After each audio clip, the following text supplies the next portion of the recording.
naayos na yun sa may malapit sa terminal, no? May napansin ako na may kariton.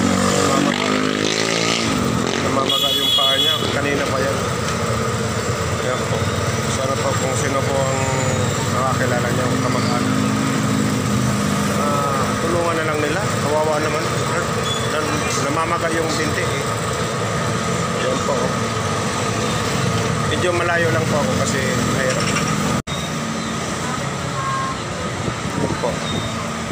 Baka kilala nyo mga idol at sana naman tulungan nyo. Namamaga yung mga paa. Ayan malapit sa kainan. Ayan si Kuya. So maya maya lalapitan ko yan mga idol. Hindi ko na lang ipapakita sa inyo para makakain man lang. Oo, napakainin ko ito mga idol. Kawawan man. Thank you so much. Hanggang dito na lang mga idol. A few moments later. Yan, ito yung ham. Tapos itlog. Magkano po yung mga top drinks? 15. May kutsara plastic kayo, te? Lang po kay Kuya.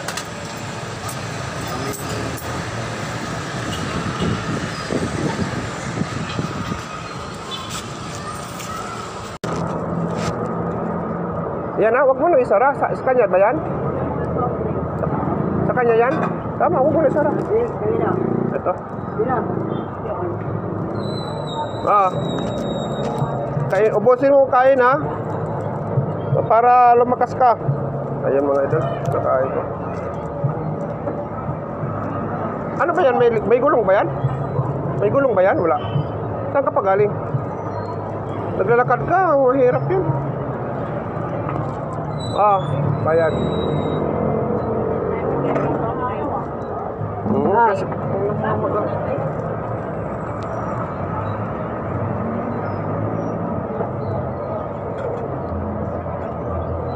Kasi mga idol yung sige po, salamat.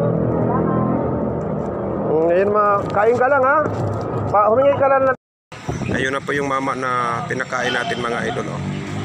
Unti-unti na umalis na tulak-tulak niya yung ito, karikon na. Ayun mga idol. Medyo mahirap talaga. Ang laki na ng binti niya, yung namamaga. Manas, tsaka may sugat.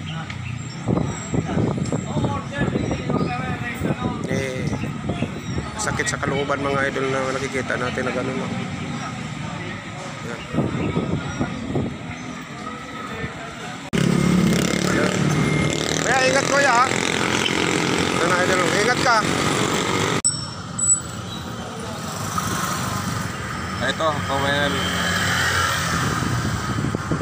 Shoutout nga pala sa kay Idol Edward Abenis.